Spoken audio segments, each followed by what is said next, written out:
さあ、歴代防衛クエストを振り返る動画も、いよいよ後編だ。君は防衛クエストの進化の行く末を見ることになる。この動画を見る前に、先に前編を見ることをお勧めするぜ。砦が、砦？は。よかった。夢だったのね。寝言で砦とか言ってたぞ。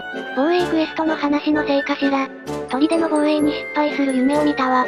失敗する夢を見るあたりが霊夢らしいな。さて、休憩も取ったことだし、今から歴代防衛クエストまとめの後編をやっていくぜ。いよいよね、もちろん百竜夜行の話もするのよね。しっかり紹介するから安心しろ。楽しみだわ。まずはクロスシリーズの話になるんだが、この作品には防衛クエストを担う新規の超大型モンスターはいないんだ。ガムートは大きいが、あれのクエストは防衛じゃないしな。じゃあ、クロスシリーズには防衛クエストはなかったの？クエスト自体はあったぜ。ダブルクロス発売前の動画で、公式から新年のご挨拶があったんだ。その動画でラオシャンロンの復活が告知され、セカンド G 以来の登場となった。新年のご挨拶って、シュールな内容ね。ダブルクロスのラオシャンロンとは、かつての砦をコンパクトに再現したマップで戦うことになったぜ。砦は前衛砦と本砦の2つがあって、どちらか一方でも耐久値がゼロにされると、クエスト失敗だ。さらに、ラオシャンロンに新たな攻撃が追加されたぜ。ハンターを狙ってのしかかってきたり、方向したりする。それらの動きに合わせて岩が落ちてくるぜ。さらに、歩く際に発生する風圧が振動に変化した。難しくなってない？そうでもないぜ。主要設備はバリスタ、移動式大砲、余裕砲、激流装など豊富にあるし、ハンターも当時と比べて進化している。バリスタは発射後の硬直が短くなり、弾集めの時間もボタン長押しによる連続採取のおかげで短縮されている。移動式大砲は、レールの上に配置された大砲で文字通り移動ができる。大砲の弾も3発同時に持てて、9発まで装填できる。運搬から即発射でなく、込めた弾を任意のタイミングで発射できるのも大きいな。めちゃくちゃ便利になってるじゃない。でも、余裕砲って何？4G で登場した巨大兵器だぜ。支給品の高密度滅榴弾を使用することで、発射できる。ダメージが大きい上に、着弾地点もわかりやすく、初見でも当てやすいぜ。激流装は本砦に設置されたいつものあれで、当てることで BGM が英雄の証に変化する。以前のラオシャンロン戦と比べると、すごい進化ね。昔と違って防衛設備メインでの攻略も可能になっているからな。狩り技や狩猟スタイルで、ハンターも強化されてるから、直接攻撃メインでの攻略も可能だぜ。かつてのラオシャンロンを懐かしみつつ、比較的簡単にクリアできる。思い出に浸るクエストって感じかしら。ただ、イベントクエスト、ラオシャンロン、進行中、では、超強化されたラオシャンロンが登場したぜ。難しいのがお望みなら、こちらをどうぞってことだろうな。私は遠慮したいけど、マリサみたいな人にとっては嬉しい内容ね。ワールドでは、メインシリーズ最大級の戦闘が展開された。相手は超巨大固有の、ゾラマグダラオスだ。全長はラオシャンロンの3倍以上の257メートルだぜ。いよいよ想像がつかないレベルの大きさになってきたわね。岩のような外角に、マグマ状の体液が流れているのが特徴的で、まるで火山を背負っているような見た目だ。サイズに似合わず二足歩行も可能で、立ち上がった姿は壮観だぜ。壮観どころじゃないんだけど、このゾラマグダラオスは、ワールドのストーリーに大きく絡んでいる。回の任務クエストは、その多くがゾラマグダラオスに関係した内容になっている。ゾラマグダラオスが中心のストーリーなのね。主人公たちが新大陸に渡ったのも、ゾラマグダラオスの固有渡りがきっかけだからな。ストーリーを進めていくと、ゾラマグダラオスの固有渡りは、死に場所を求めてのことだったと判明する。また、ゾラマグダラオスは命を終えるとき、溜め込んだエネルギーを全て放出することが明らかになる。ゾラマグダラオスは地脈回廊の途中で力尽きることが予測されるんだが、これは非常にまずいことなんだ。何がまずいの？ゾラマグダラオスのエネルギーが地脈回廊を経由して地表に吹き出し、新大陸が火の海になってしまう。今までと規模が違いすぎる。調査団は新大陸への被害を抑えるため、ゾラマグダラオスを地脈回廊から追い出す作戦を展開する。このゾラマグダラオス誘導作戦が、これまでの防衛クエストに近い内容になっているぜ。防衛じゃないのね。あくまで誘導作戦だからな。新大陸という、より大きな範囲の防衛とも言えるぜ。すごいスケールだわ。舞台は地脈回廊に建築した障壁なんだが、ゾラマグダラオスのサイズのためか、今までの超大型モンスターとの戦闘と違い、いくつかの段階に分かれている。最初はゾラマグダラオスの背中で排熱器官を攻撃するぜ。ゾラマグダラオスの体温上昇でクーラードリンクが必要になったり、マグマが吹き出したりする。まさに火山ね。排熱器官に一定以上のダメージを与えると、ネルギガンテが襲来するぜ。固有をメインに据えているワールドらしい演出だよな。ネルギガンテが退却した後は、調査団が築いた障壁に移動し、ゾラマグダラオスを迎撃していくぜ。この段階では、バリスタ、大砲、激流装を使用できる。主要設備はワールドでも進化してるのかしら？めちゃくちゃ進化してるぜ。バリスタは連射速度が向上しているし、弾も一度20本回収できるようになった。ただし、過去作に比べて威力が下がってしまった上に、固定ダメージではなくなってしまったんだ。そういう関係もあって、残念ながら通常弾の出番はあまりないぜ。バリスタはゾラマグダラオスの攻撃阻止のために、高速弾を使うくらいだな。じゃあ、大砲は？大砲はかなり使い勝手が良くなり、立ち回りのメインになったぜ。弾は一発ずつしか装填できないが、最大5つまで貯められる。さらに、調査団の仲間やオトモアイルーも装填を手伝ってくれるんだ。側面から押すことで発射方向も変更できるようになっているぜ。マップを往復しつつ仲間が装填してくれた弾を発射することで、効率的にダメージを稼げる。仲間が手伝ってくれるなんて、感動ね。こういう援助は嬉しいし、シリーズの進化を感じるよな。防衛戦に人数制限がないという設定が見事に表現されているぜ。防衛戦の壮大さが直接描かれるようになったのね。そういえば、激流装は強化されていたの？強化されたかはわからんが、強力ではあったぜ。今回の激流装は激流線に設置されていて、障壁から激流線に飛び降りて使用する形になっている。起動方法がつけるのモーションからレバーを倒す形式に変わっている。ワールドではダメージ量が数字で表示されるから、いよいよ激流装の威力を具体的に知ることができたぜ。そっか、今まではわからなかったのね。強いのはわかっていたけどな。激流装以外は障壁と激流線を往復して大砲を発射しつつ、タイミングを見て高速弾を使うのがセオリーだ。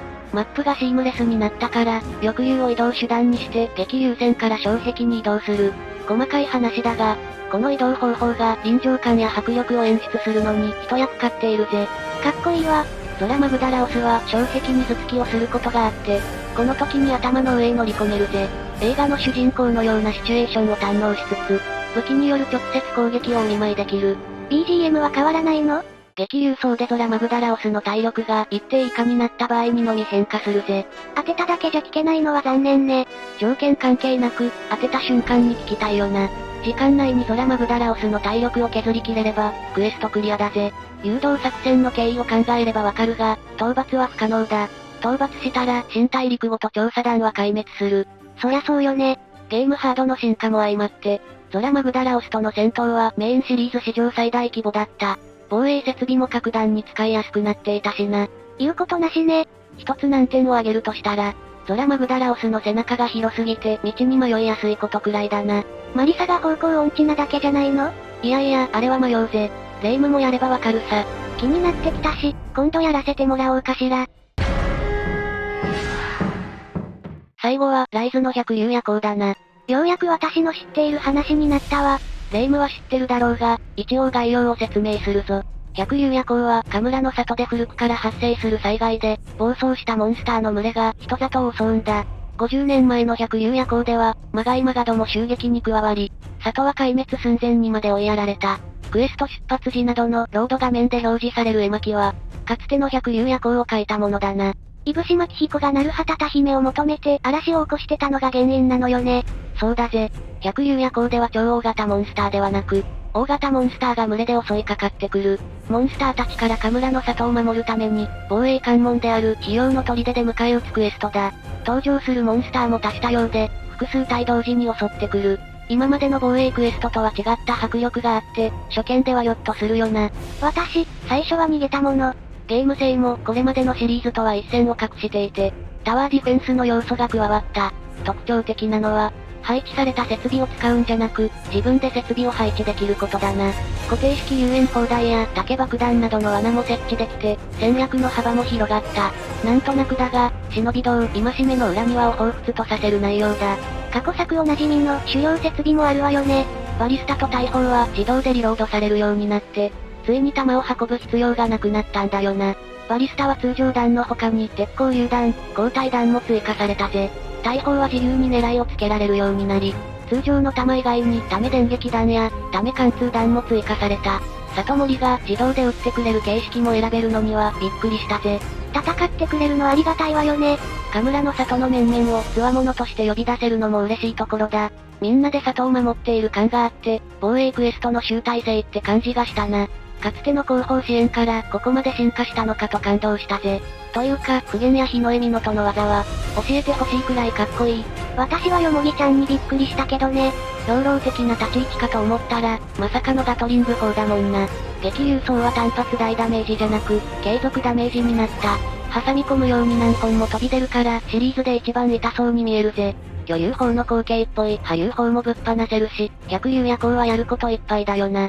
反撃ののろしがあるから、主要設備での戦闘と、武器での戦闘の切り替えタイミングもわかりやすい。反撃ののろしもいいけど、安全圏から主要設備だけで戦いたいわ。まあ、気持ちはわかるけどな。モンスターの群れはいくつかのウェーブに分けて訪れる。ウェーブの合間に設備を整えつつ、最終ウェーブのボスを撃破するか、時間切れまで砦を守ればクリアだ。2ウェーブのボスは大物、3ウェーブのボスは主モンスターが登場する。主相手だとパニクっちゃうのよね。サブ任務が存在していて、達成すると砦レベルが上がるから、意識して達成すると戦いやすくなるんだ。最高ランクの SS を取った時の達成感はいいものだぞ。ワンウェーブだけでヒーヒー言ってるのに意識なんてできないわよ。そのうち慣れるぜ。振り返ってみて改めて思うのは、百竜夜行は今までの防衛クエストの一つの集大成ってことだな。主要設備の便利さや配置の自由度もそうだし、里森やキャラクターたちが明確に加勢してくれるのも嬉しい。主要設備を駆使しての攻撃はもちろん、武器による攻撃や総流で暴れるのも楽しいしな。自分で戦略を想像しやすくなったのは面白い進化だと思うぜ。私はまだ慣れないけど、百竜夜行は長い歴史で進化してきた要素の結晶なのね。私はそう思うぜ。このシステムで超大型モンスターとも戦いたいから、G 級での新モンスターや復活モンスターに期待したい。